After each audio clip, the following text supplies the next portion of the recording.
Seperti mana bahagian pneumatik yang telah pun anda pelajari, sistem pneumatik melibatkan pelbagai simbol yang mewakili komponen-komponen yang terlibat dalam sistem tersebut, bermula daripada compressed air supply, valve, pelbagai jenis valve dan juga actuator. Jadi untuk sistem hidrolik pun sama juga melibatkan pelbagai komponen dan setiap komponen ada simbolnya tersendiri. Jadi untuk memahami simbol-simbol dalam sistem hidrolik ni sebenarnya ianya hampir sama sahaja dengan sistem pneumatik. Sebahagian besarnya ada persamaan, cuma ada bahagian yang ada sedikit penambahan ataupun ada sedikit kelainan pada bahagian yang sama. Jadi untuk 4.3 kita melihat simbol-simbol secara grafik komponen-komponen yang terlibat dalam sistem hidrolik, bermula dengan untuk A, pumps dan juga motor. Kalau dalam hidrolik, kalau dalam pneumatik, mediumnya adalah udara. Jadi udara yang diperlukan untuk menjalankan ataupun sebelum dihantar ke litar pneumatik adalah udara yang bertekanan tinggi. Sama juga dengan sistem hidrolik, tetapi medium bagi sistem hidrolik adalah bendalih hidrolik yang juga perlu dihantar ke sistem pada tekanan yang tinggi. Jadi kalau dalam pneumatik, kompresor digunakan untuk tugas ini, pemampat digunakan untuk tugas ini. Dalam sistem hidrolik, kompresor tidak digunakan, sebaliknya pump tugas menyedut ataupun menarik minyak hidrolik daripada tangki dan memampat minyak tersebut pada suatu tekanan tinggi dilakukan oleh pump. Jadi ini adalah simbol bagi pump. Simbol bagi pump. Pump satu hala anjakan tetap. Pump dua hala anjakan tetap. Pump anjakan boleh ubah satu hala, dan yang ini pump anjakan boleh ubah dua hala. Apakah maksud fixed displacement dan juga variable displacement, anjakan tetap, anjakan boleh ubah? Saya akan terangkan apabila masuk bahagian pump nanti. Motor, untuk motor ini adalah actuator penggerak jenis rotary. Hidrolik motor. Untuk motor juga ada fixed displacement dan juga variable displacement, anjakan tetap dan juga anjakan boleh ubah satu hala dan dua hala. Simbol berikutnya untuk yang B, terlihat simbol-simbol bagi directional control valve, injap kawalan arah. Untuk memahaminya sama sahaja seperti injap kawalan arah dalam pneumatic system.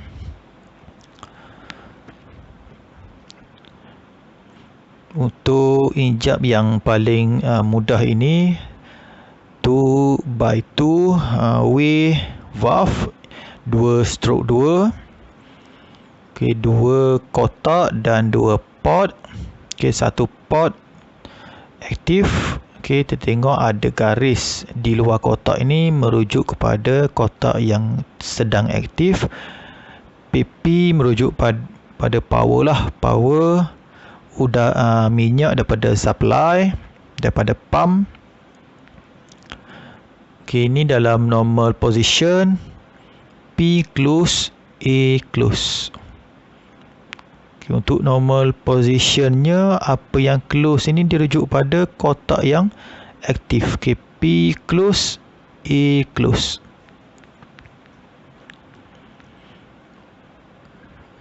Okay, kalau untuk normal position ada flow pengaliran P ke A. Okay, kita tengok kotak yang aktif, ada garis di luar kotak. P flow to A, boleh mengalir ke A. DCV yang kedua, 3/2 way valve, injap 3 stroke 2. Okay, rupanya sama seperti injap 3 stroke 2 dalam pneumatik. Okay, untuk normal position, close, kita tengok mana yang close pada kotak yang aktif. Okay, P close, A flow to T.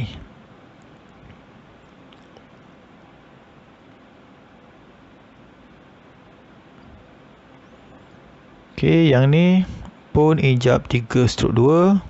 Okay, tetapi pada normal position, P flow to A.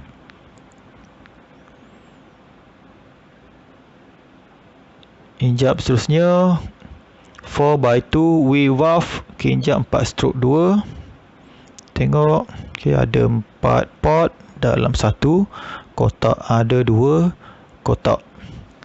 Okay, P untuk fluid daripada source pump. A dan B, okay, disambung pada actuator untuk menggerakkan actuator, extend ataupun retract. Dan T untuk tank. Okay, P untuk power. Okay, 5/2 way valve, injap 5 stroke 2. Sama sahaja seperti injap 5 stroke 2 dalam pneumatik. P to B, A to R, dia punya flow. Okay, T close untuk tank. Okay, dan injap yang terakhir yang saya nak tunjuk ini, yang ini yang special. Berbeza berbanding pneumatic system yang mana biasanya pneumatic system dia guna 3 stroke 2 dan 5 stroke 2. Okay, ini injap yang paling biasa digunakan dalam pneumatic. Tetapi dalam hidrolik, injap yang ini yang paling biasa digunakan. 4 stroke 3, 4/3 way valve.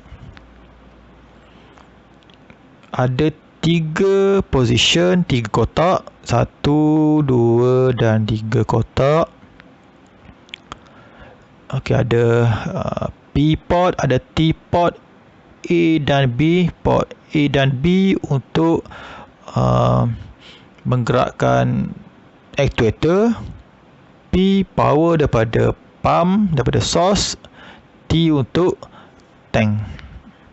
Okey, jadi untuk hidrolik, injap stroke 3. Okey, stroke 3 yang paling biasa digunakan sebab ianya ada position tengah ini. Position tengah ini dipanggil neutral position.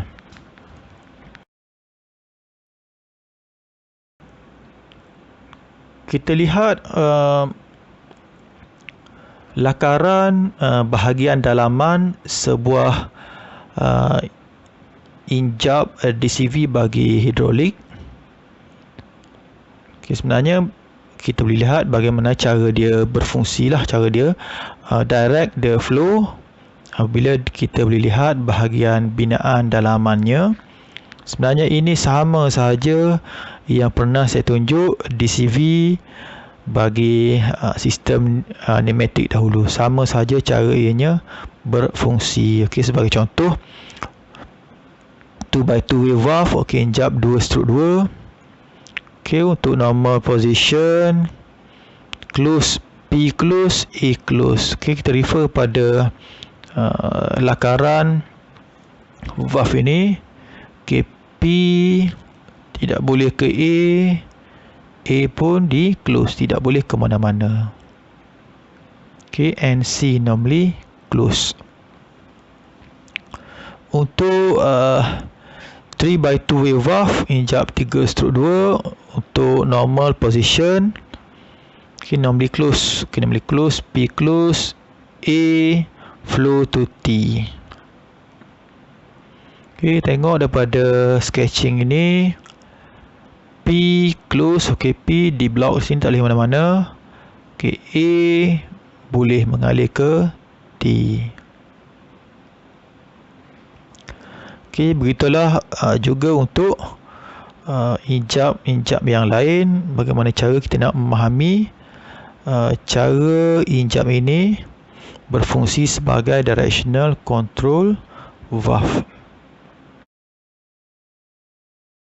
Untuk DCV yang paling biasa digunakan dalam litar hidrolik iaitu DCV 4/3, saya letakkan video yang menunjukkan bagaimana pergerakan bendalih hidrolik dalam injap ini semasa injap ini diaktifkan.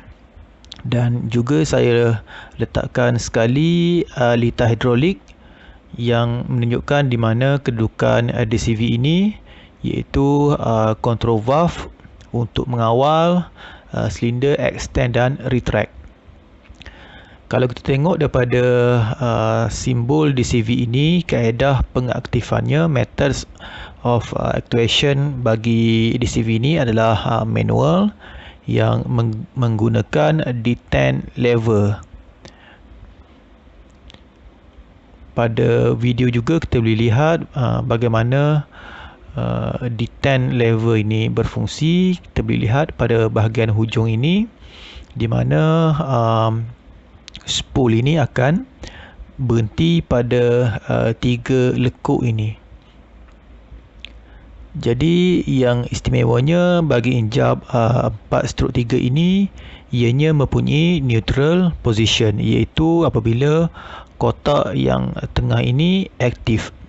Apabila kotak tengah ini aktif, tidak berlaku extend ataupun retract, tetapi pergerakan silinder akan berhenti.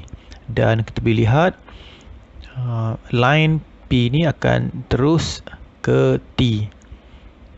Bendalih hidrolik daripada pump akan dialirkan kembali ke tangki. Jadi tidak berlaku aliran daripada P sama ada ke A ataupun B.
C. Pressure valve. Untuk injap pengawal tekanan ini, saya akan berikan 2 contoh saja, iaitu pressure relief valve dan juga pressure regulator. Sebenarnya ada banyak lagi valve di bawah pressure control valve ini. Cuma yang saya akan sentuh di sini yang paling biasalah digunakan dalam litar hidrolik, iaitu pressure relief valve dan juga pressure regulator. Jadi untuk pressure relief valve, kita tengok simbolnya. Okay, di sini simbolnya ada garis putus-putus di sini, ada arrow, dan ini adalah dia punya pressure line, ada spring dan ada arrow melintang pada spring ini. Jadi bagaimanakah pressure relief valve berfungsi? Nanti pada bahagian seterusnya saya akan tunjuk video yang lebih jelaslah menceritakan bagaimana pressure relief valve ini berfungsi. Jadi umumnya pressure relief valve ataupun injap pelega tekanan digunakan untuk menjaga tekanan sistem supaya tidak melebihi tekanan yang ditetapkan. Disebabkan kalau tekanan dalam sistem hidrolik tidak dikawal maksimumnya, ianya boleh menyebabkan kerosakan pada komponen-komponen lain, terutamanya pump. Jadi bagaimanakah pressure relief valve ini berfungsi? Okay, dia punya sense, okay, dia kesan peningkatan bagi tekanan sistem. Okay, dia kesan pada bahagian fluid, bendalih sebelum masuk valve. Okay, sebelum masuk valve, jika tekanan pada bahagian masuk ini lebih daripada tekanan maksimum sistem, maka injap ini akan terbuka dan melepaskan bendalih yang berlebihan ke tangki. Jadi ini membolehkan tekanan dalam sistem hidrolik terjaga daripada melebihi tekanan yang maksimum. Jadi poin dia di sini adalah bagaimana cara injap pelega tekanan yang berfungsi. Ianya mengesan sebarang peningkatan tekanan pada bahagian masukan injap ini. Jika tekanan sebelah sini meningkat ataupun lebih tinggi daripada had, maka arrow ini akan shifting segaris dengan pressure line. Jadi apabila ini segaris, minyak yang berlebihan dalam sistem akan dilepaskan melalui pressure relief valve ini terus ke tangki. Jadi apakah peranan spring dan arrow ini? Ini sebenarnya cara kita nak set tekanan maksimum sistem lah. Okay. Spring ini menentukan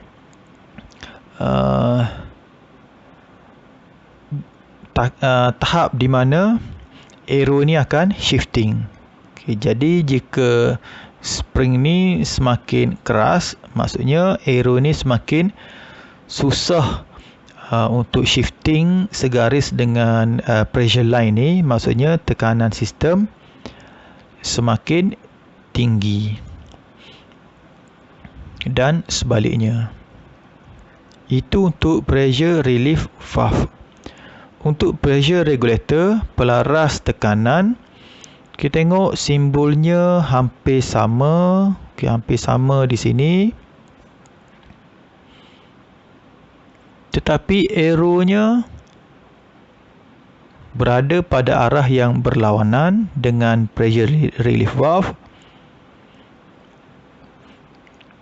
Dan tekanan yang dikesan adalah tekanan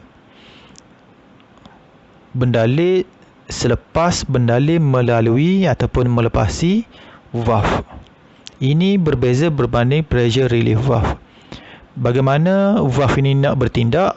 Dia akan mengesan tekanan sebelum masuk valve untuk pressure relief valve. Tetapi untuk pressure regulator, dia bertindak dengan cara ianya mengesan pressure selepas bendalih melalui valve. Okey, itu bezanya. Jadi valve ini mengurangkan output pressure. Okey, dia mengurangkan output pressure apabila ia mengesan input pressure yang berubah-ubah. Jadi bagaimana pressure regulator ini bertindak? Ianya mengesan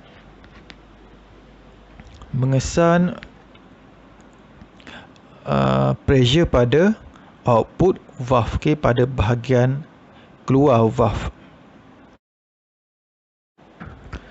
Di flow control valve injap kawalan aliran. Jadi injap kawalan aliran ini digunakan untuk mengawal kelajuan penggerak sama ada silinder ataupun motor. Jadi laju atau perlahan sesuatu actuator boleh ditentukan, boleh dikawal menggunakan flow control valve. Sama seperti pneumatik, flow control valve untuk hidrolik pun ada dua jenis, iaitu one way flow control valve, iaitu mengawal flow dalam satu arah aliran sahaja, ataupun two way flow control valve ataupun dipanggil throttle valve, di mana kadar aliran dikawal pada kedua-dua arah aliran bendalih hidrolik. Seperti mana yang saya terangkan dalam bahagian pneumatik, untuk one way flow control valve ni adalah penting bagi kita memahami bagaimana check valve ini berfungsi. Itu yang paling mustahak, sebab disitulah yang akan menentukan arah flow yang mana yang dikawal, dengan memahami bagaimana cara injap sahala ini berfungsi. Sebab berbanding throttle valve, one way flow control valve lebih digunakan dalam litar dalam hidrolik sistem ini. Untuk non-return valve ataupun injap sahala juga sama dengan dalam sistem pneumatik. Ada check valve unloaded, tanpa spring. Ada check valve ataupun non-return valve spring loaded yang dibebankan dengan spring. Dan juga ada shuttle valve injap olak-alik. Actuator merupakan output lah bagi sesuatu sistem, sama ada sistem pneumatik ataupun hidrolik. Actuator merupakan output yang menukarkan kuasa hidrolik tadi ataupun kuasa bendalih tadi ditukarkan kepada kuasa mekanikal untuk melakukan kerja-kerja yang dikehendaki. Sama seperti sistem pneumatik, actuator bagi sistem hidrolik juga ada dua jenis utama, iaitu yang jenis linear, pergerakan linear garis lurus, dan juga pergerakan secara berputar, rotary actuator dan juga linear actuator. Untuk rotary juga dikenali sebagai motor, hidrolik motor. Dan untuk linear actuator ni seperti juga pneumatik ada dua jenis, iaitu single acting cylinder dan juga double acting cylinder. Untuk motor, di sini ada simbol untuk hidrolik motor. Saya dah tunjuk pada bahagian A tadi, simbol motor hidrolik, fixed displacement dan juga variable displacement, two way dan juga one way, satu hala dan dua hala. Jadi kalau kita tengok di sini, apakah dari segi jenisnya sama dengan pneumatik, tapi kalau dilihat dari segi binaan actuator agak berbeza lah. Tengok luaran secara gambar ni pun berbeza. binaannya lebih besar, nampak lebih kukuh, lebih kuat, lebih padu binaannya, dan tentunya lebih berat, dan harganya pun tentu sekali jauh lebih mahal berbanding pneumatic actuator.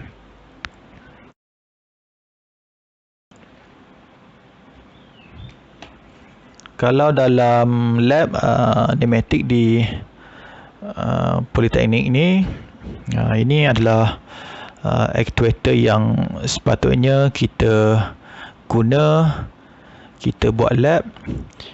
Yang ini actuator jenis silinder, dan yang ini pula actuator jenis motor rotary. Okay, kita nampak apabila di aktifkan valve, nampak actuator ini berpusing clockwise dan juga counter clockwise.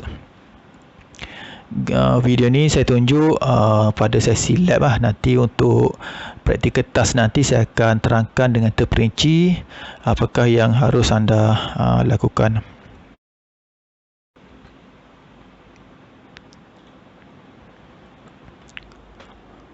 Untuk komponen G, tank ataupun reservoir, tangki ataupun penakung, berfungsi sebagai tangki penyimpanan minyak hidrolik lah. Jadi bukan sekadar menakung, semasa bendalih hidrolik ini berada dalam tangki, haba juga dibuang, udara diasingkan, air dan juga bahan-bahan benda asing juga diasingkan semasa bendalih hidrolik berada dalam tangki. Komponen yang seterusnya, filter penapis, fungsinya untuk mengasingkan, membuang sebarang kotoran, benda asing yang boleh mengganggu sistem dan boleh mengurangkan hayat komponen-komponen hidrolik. Komponen yang seterusnya adalah accumulator ataupun dalam bahasa Melayu dipanggil penumpuk. Accumulator berfungsi sebagai alat penyimpan tenaga, dan ianya juga dapat menyerap getaran dan berfungsi juga untuk menstabilkan tekanan sistem.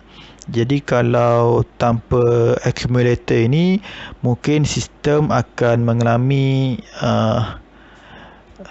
gegaran, vibration dan sistem yang tidak stabil, dan akhirnya kita akan dapat lihat pada actuator ataupun silinder, pergerakan penggerak ini tidak stabil ataupun berlaku jerking, pergerakan yang tersangkut-sangkut.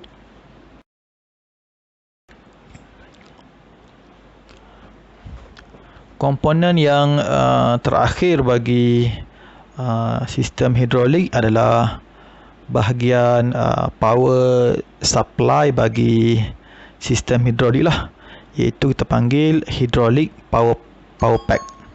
Hydraulic power pack ni bermaksud ada beberapa elemen, ada beberapa komponen digabungkan dan disatukan menjadi satu unit sumber kuasa yang terdiri daripada motor, tank, pump, pressure relief valve dan juga pressure gauge.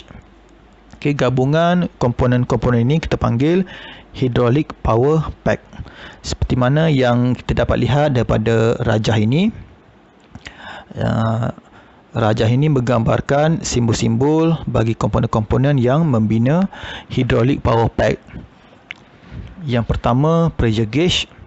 Yang ini pressure gauge, fungsi pressure gauge adalah untuk monitor sistem pressure. Kita nak perhatikan, nak pantau tekanan sistem, tidak melampaui apa yang kita dah set sebagai tekanan maksimum, dan tidak drop, tidak jatuh banyak daripada tekanan sistem yang sepatutnya. Jika berlaku peningkatan, mungkin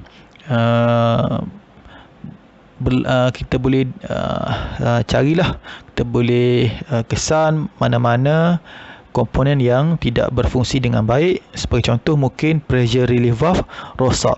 Sebab tu sistem pressure akan meningkat melebihi daripada nilai maksimum yang sepatutnya. Ataupun apabila kita monitor pressure gauge ni, kita tengok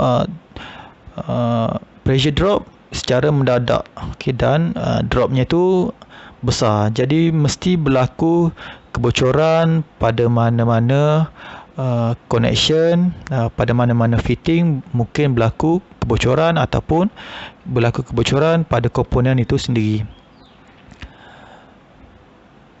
Komponen yang kedua pada hydraulic power pack adalah pressure relief valve injap, kawalan tekanan, to ensure the system pressure is not exceeded. Untuk memastikan sistem tekanan sistem tidak melampaui nilai yang sepatutnya. Kerana kalau lebih tinggi daripada tekanan yang dihadkan, risikonya berlaku kerosakan pada komponen-komponen seperti pump dan actuator, boleh menyebabkan kebocoran dan boleh memindahkan hayat komponen lah. Komponen yang ketiga adalah pump. Pump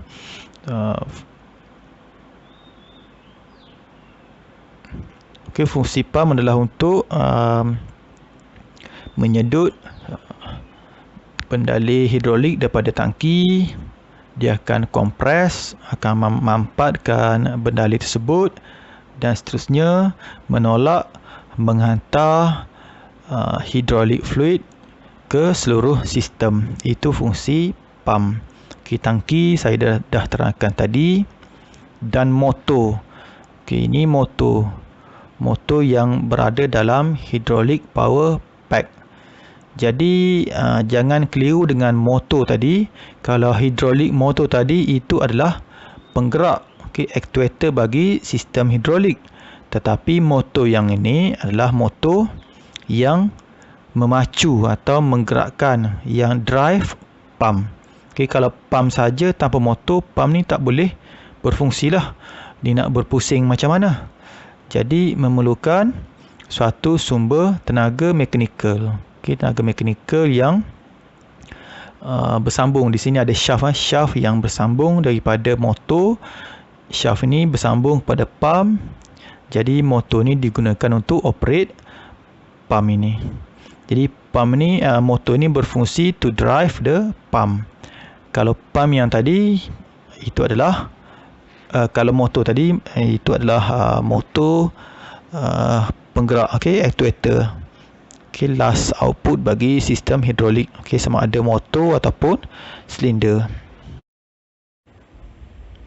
Hidrolik pump adalah suatu komponen dalam sistem hidrolik yang berfungsi untuk menukarkan tenaga mekanikal di dalam pemacu kepada tenaga hidrolik ataupun tenaga tekanan.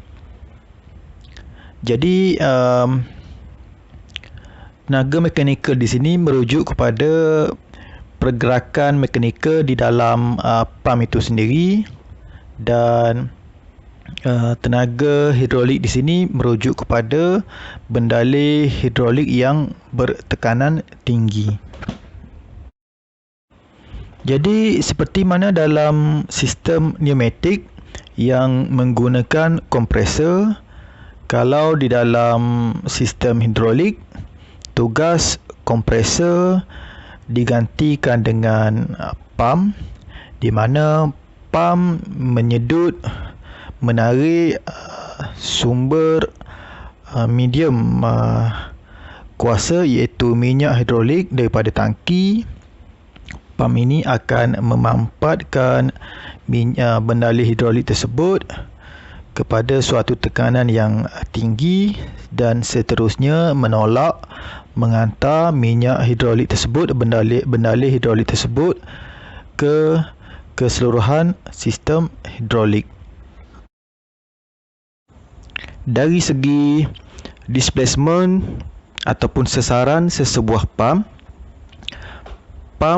hidrolik boleh dibahagikan kepada dua jenis, iaitu fixed displacement pump dan juga variable displacement pump.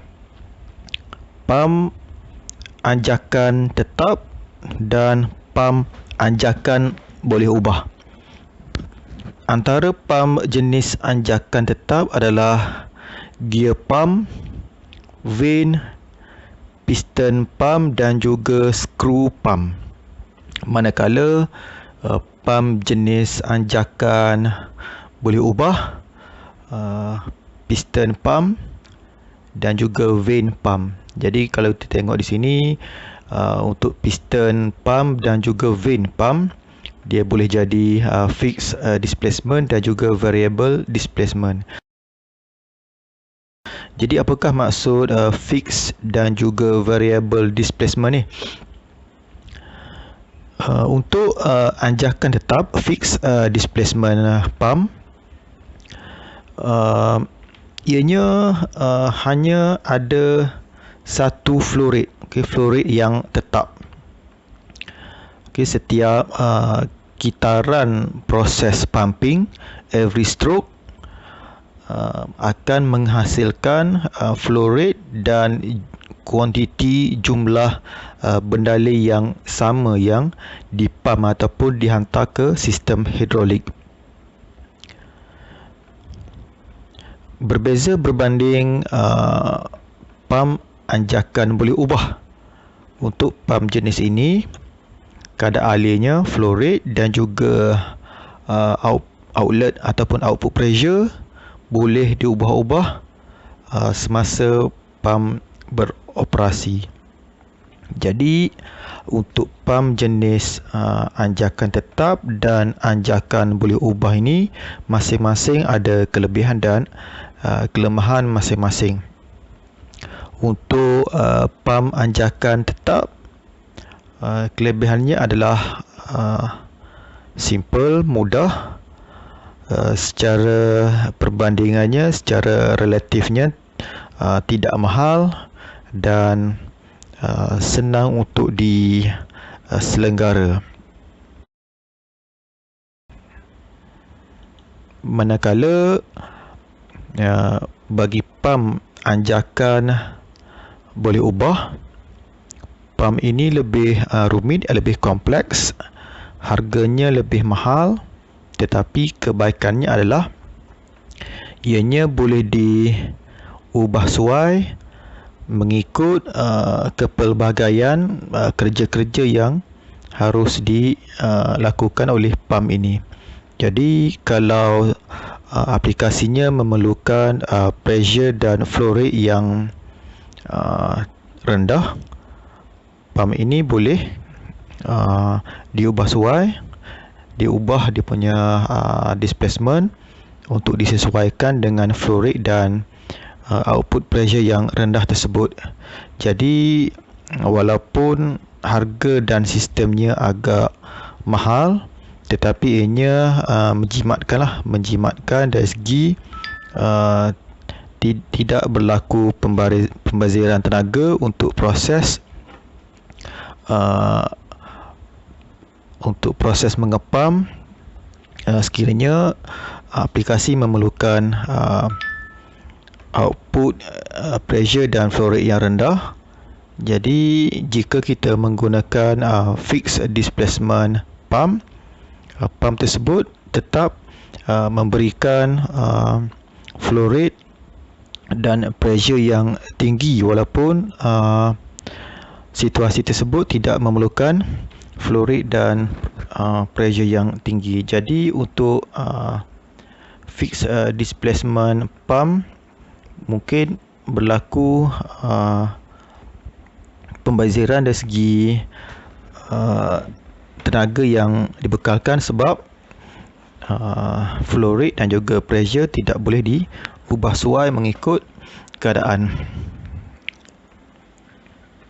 Jadi untuk fixed displacement pump, ianya boleh melakukan kerja-kerja tertentu sahaja, manakala pump jenis anjakan boleh ubah, boleh melakukan ataupun boleh memberikan kuasa kepada kepelbagaian kerja, tetapi memerlukan perbelanjaan dan perhatian yang lebih. Video ini menerangkan apakah yang dimaksudkan dengan pump anjakan boleh ubah ataupun pump sesaran boleh ubah.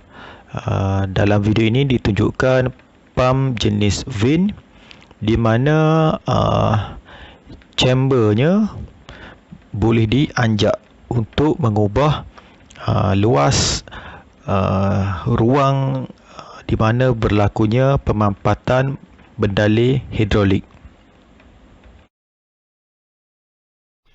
This is the pumping chamber. The vanes are what makes your displacement. But if you move the pumping chamber, this is at max. This means it's putting out 20 gallons per minute. But if you only need 5 gallons per minute, you can move it down so that there's closer to centered on this. Eventually you can get it so it's putting no output at all. It still requires some power, but nowhere near as much as if it was pumping out a constant 20 gallons. Types of hydraulic pump. Jenis-jenis pump hidrolik. Ianya boleh dibahagikan kepada 3 jenis utama, iaitu gear pump, rotary vane pump dan piston pump. Okey, kita lihat pump jenis yang pertama, iaitu gear pump.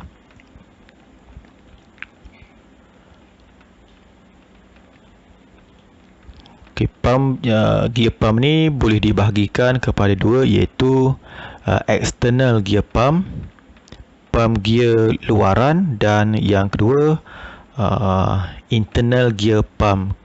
Kita lihat dulu jenis external gear pump. Okay, di sini ada 2 gear yang mesh, yang engage antara satu sama lain.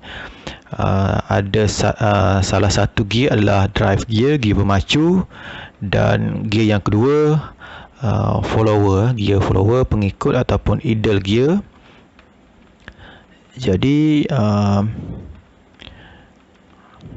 udara minyak ataupun bendalih hidrolik akan masuk pada inlet port. Okey, dan digerakkan ataupun dialihkan melalui celah-celah gear, dan proses pemampatan berlaku pada ruang ini di antara housing dan juga gigi gear, dan seterusnya ditolak keluar pada outlet port dan seterusnya diedarkan ke keseluruhan sistem. Ini gambar rajah sebenar bagi external gear pump. Jadi untuk external gear pump ni, apakah yang dimasukkan dengan external? Hanya ada gigi gear sebelah luaran sahaja. Nanti kita tengok perbezaan berbanding internal gear pump.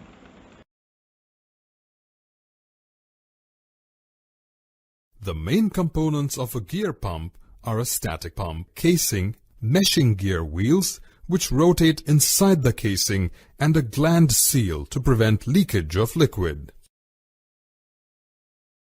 The prime mover is an electric motor, and these types of gear wheels are often called spur gears. Gear pumps are employed on board ships for the transfer of fuel and lubricating oils. Gear pump consists of two meshing gears enclosed in a casing. One gear wheel drives the other. As the pump rotates, the movement of the gear first removes all air in the system, thus creating a vacuum. This is because there is very little clearance between gear teeth and casing, which prevents backflow of the air. After all the air is expelled, liquid is drawn and pumped into the discharge pipe. The liquid is transported circumferentially between the casing and the gear teeth and not between the two gears.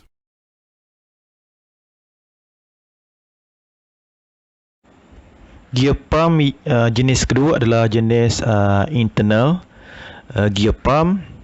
Jadi untuk gear pump jenis ini kita dapat lihat ada satu lagi gear, ring gear di sini. Okay, ada ring gear. Jadi ring gear akan mesh, akan engage dengan pinion gear. Jadi pada bahagian inlet port ini bendali hidrolik akan disedut disebabkan semasa gigi antara dua gear ini terpisah, berlaku vacuum di sini. Jadi proses sedutan berlaku dan semasa bendali hidrolik digerakkan oleh kedua gigi gear ini, ianya dipisahkan oleh bulas sabit ini, okay, crescent yang pegun. Untuk crescent ini tujuannya adalah untuk mengelakkan daripada bendali hidrolik tadi patah balik ke inlet port. Okay, dan seterusnya bendali hidrolik ini akan digerakkan, akan diarahkan untuk ke bahagian outlet port, dan sebelum bendali hidrolik ini ditolak keluar, sekali lagi kedua-dua gear ini akan mesh, akan engage, dan di situ proses pemampatan berlakulah sebelum bendali hidrolik ditolak keluar daripada pump untuk dihantar ke sistem hidrolik.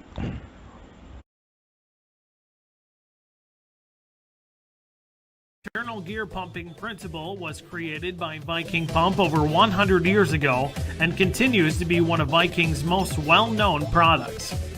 The internal gear pump is a rotary positive displacement pump that moves fluid using the rotary motion of the pumping elements.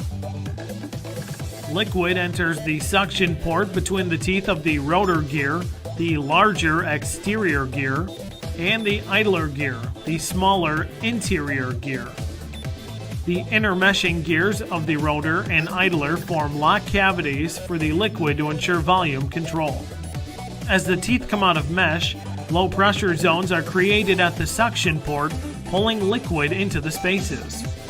The liquid continues to travel through the pump between the teeth of the gear within a gear principle.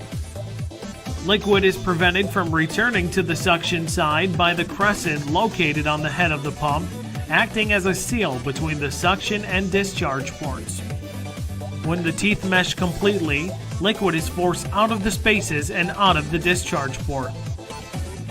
The internal gear design is capable of handling a wide range of viscosities and provides unparalleled efficiency.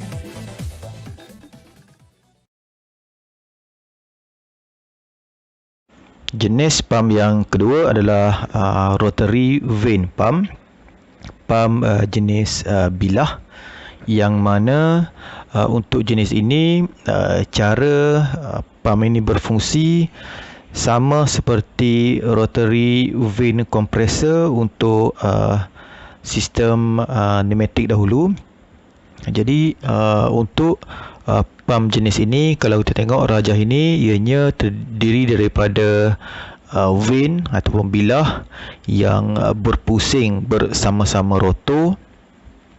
Jadi vane ini akan keluar dan masuk dalam slot dia, disebabkan oleh sentuhan antara vane dan juga cam surface ini.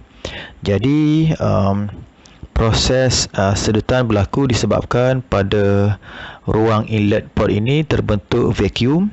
Jadi berlaku sedutan, minyak ataupun benda hidrolik akan masuk pada inlet port disebabkan terbentuknya ruang vacuum di sini.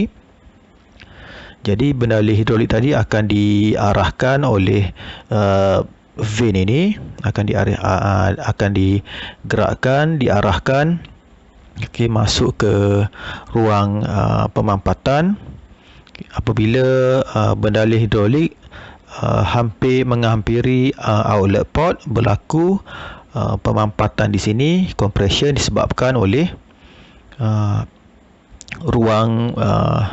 ruang bagi benda hidrolik ini semakin dikecilkan.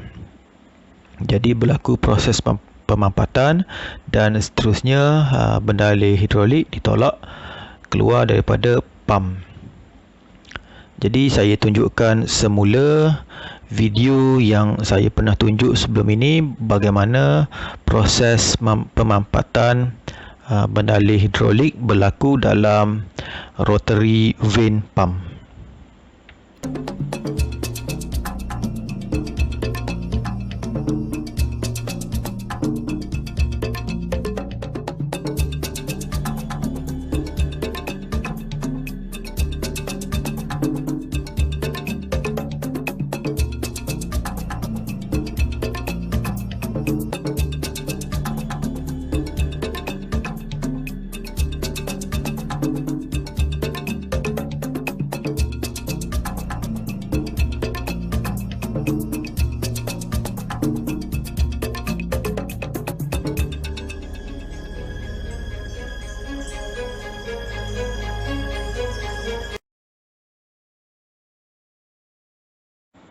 Gambar rajah ini pula menunjukkan rotary vane pump, tetapi ianya mempunyai dua chamber, dua bahagian pemampatan berlaku pada dua side. Jadi kalau tengok dalam rajah ini, axis atau paksi bagi rotor adalah sama paksi dengan paksi bagi housing ataupun casing dia di tengah-tengah, berbanding single chamber, paksi bagi putaran rotor tidak berada di tengah-tengah lah, berada di tepi. Ini gambar rajah sebenar rotary vane pump jenis dua chamber. Di sini lagi sekali saya tunjukkan bagaimanakah proses pumping dan juga compression bagi rotary vane pump. Rotary vane pump is a positive displacement pump that consists of vanes mounted to a rotor. The vanes are on an off-center drive shaft. As the shaft rotates, the variable length vanes slide in and out to maintain contact with the pump housing. The tension in the vanes is maintained by either springs or hydraulic pressure. As the vanes rotate, they create chambers of varying sizes within the pump. Fluid enters at the largest chamber. As the vanes rotate and retract, the chambers get smaller, forcing fluid to exit through the discharge port.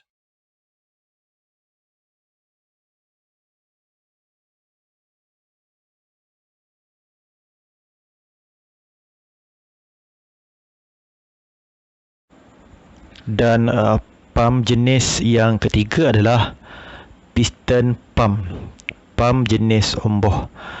Cara pump jenis piston ini berfungsi hampir sama dengan piston kompresor, tetapi untuk piston kompresor yang saya telah tunjukkan sebelum ini, piston yang digunakan adalah satu piston sahaja, ataupun kalau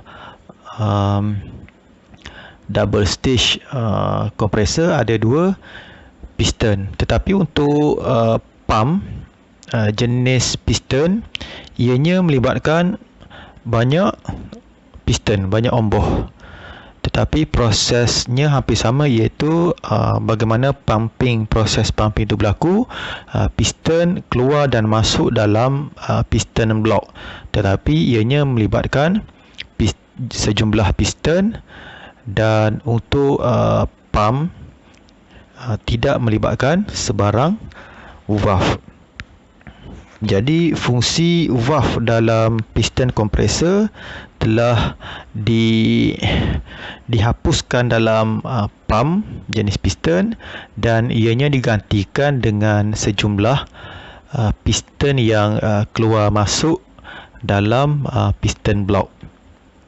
Jadi jenis piston pump yang pertama adalah piston Shaw axial piston pump.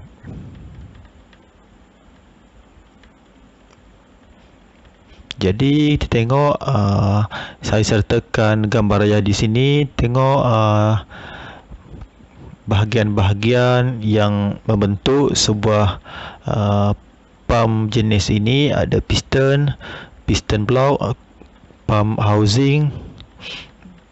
Jadi bagi bahagian-bahagian ini ada part-part yang berpusing dan ada bahagian-bahagian yang fix.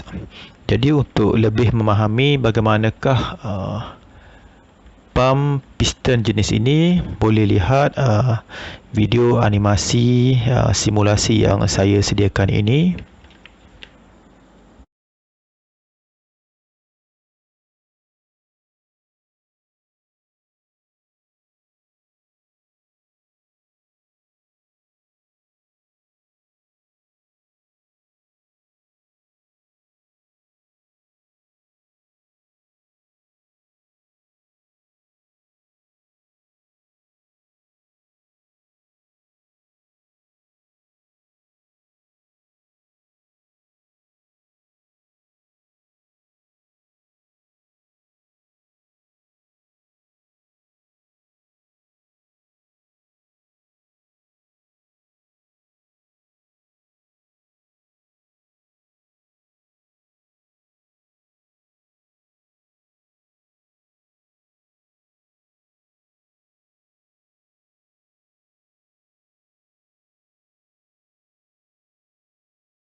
Jenis piston pump yang kedua masih lagi jenis axial, paksian, tetapi yang ini jenis bend axis, paksi bengkok.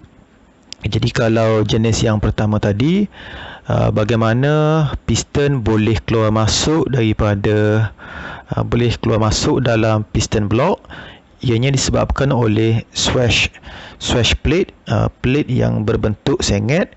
Tetapi untuk bend axis axial piston pump ini, piston boleh keluar masuk dalam piston block disebabkan oleh paksi piston yang sengit, ataupun housing bagi pump ini ada 2 paksi yang mempunyai angle antara satu sama lain. Ini membolehkan piston keluar masuk dalam piston block untuk membolehkan berlakunya proses pumping bendalih hidrolik. Untuk memahami dengan lebih mendalam untuk bagaimana piston pump jenis ini berfungsi, boleh lihat video ini.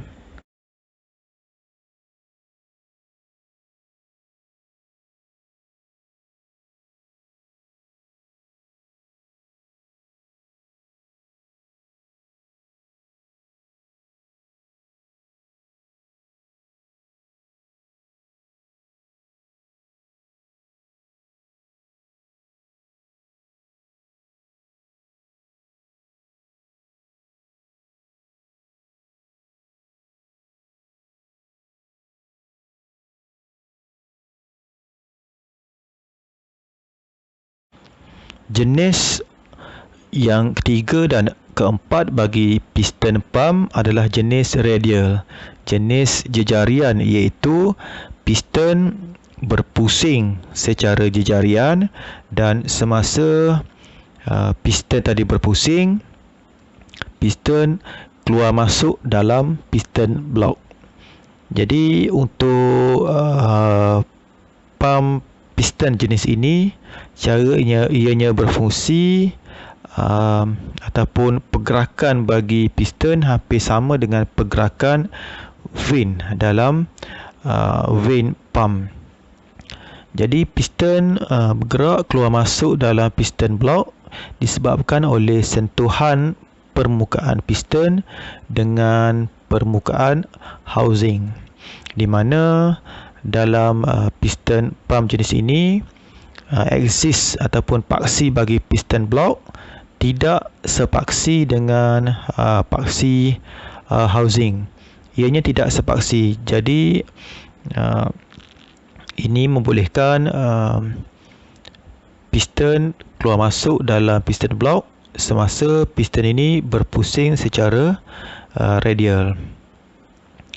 Jadi untuk memahami bagaimana pump jenis ini beroperasi, boleh lihat video ini.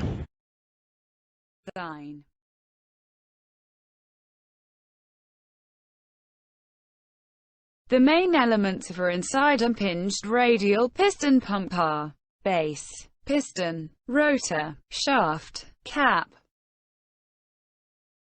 The cylinders are positioned radially around the axis of rotation. The piston starts in the inner dead center with suction process. As the shaft rotates, the displacement chamber becomes larger and fluid flows into displacement chamber. After a rotation angle of 180 degrees, the piston is now in the outer dead center. From this point on, the piston displaces the fluid in the pressure channel of the pump.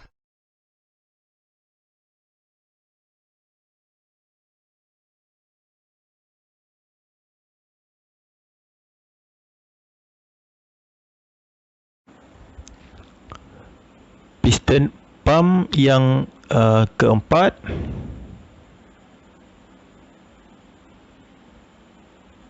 adalah juga jenis radial jejarian, tetapi untuk jenis ini piston tidak berpusing.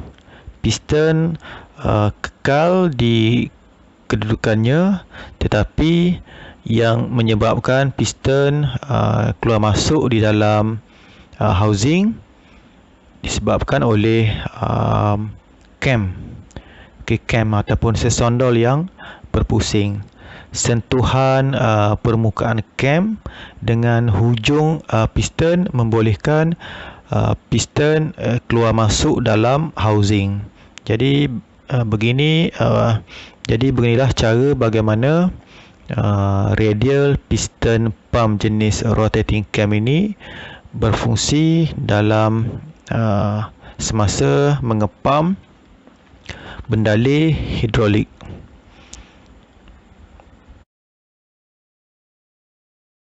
Radial pumps are designed so the pistons stroke in a direction at right angles to the shaft.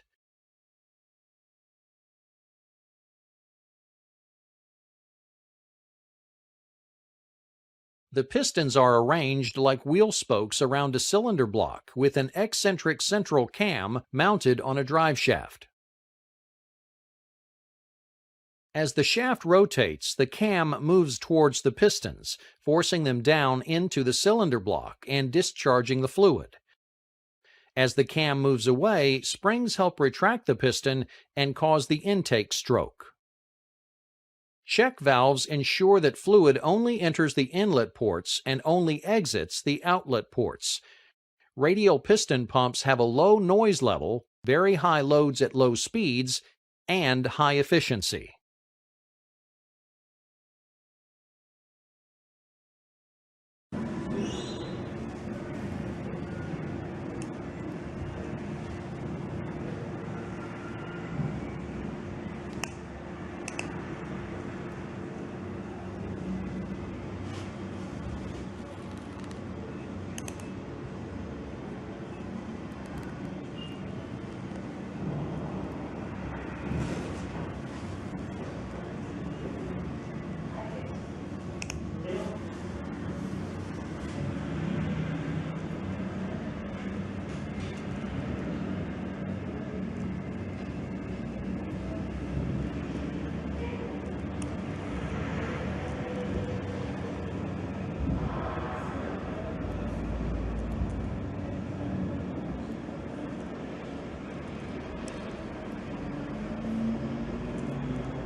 Dengan berakhirnya huraian tentang pump jenis piston ini, maka berakhirlah topik 4, chapter 4, components of hydraulic system.